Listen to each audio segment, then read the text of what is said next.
Квалитетот на храната е исто така приоритет со правата на потрошувачот, но пред се ќе кажам треба да се консумира, да биде обезбедена таа храна. Контролата на храната најпрво започнува од нивата.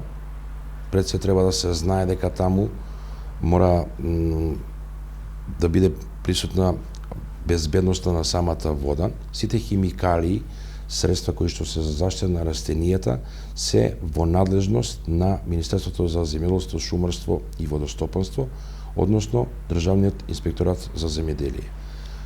Затоа имаме една поговорка каде што кажува безбедноста и контролата на храната од нива до трпеза. Кога ќе замине самата храна од нивата, како готов производ, веќе надлежноста е во Агенцијата за храна и ветеринарство. Агенцијата за храна и ветеринарство како надлежен орган надлежна и за транспортот, складирањето, означувањето, чувањето на храната, како и продажбата и трговијата на самата храна. Агенцијата за храна и ветеринарство исто така и во сточарскиот дел е надлежна во однос на здравствената заштита и благосостојбата на животните.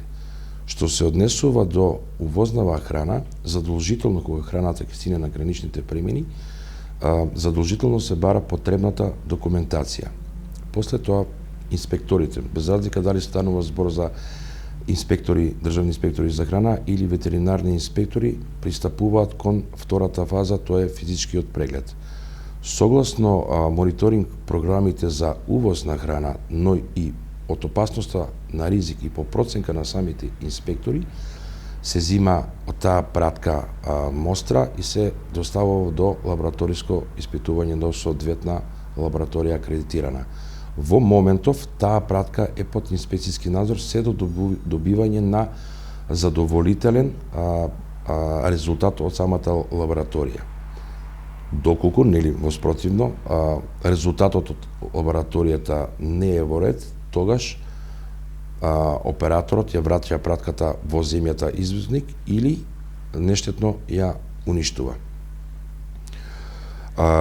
Дополнително, секоја пратка која што се увезува со храна од животинско потрекло, исто така подлежи на, кога ќе влезе исто така во промет, подлежи исто така на вонредни инспекцијски контроли од страна на Агенцијата за храна и ветеринарство.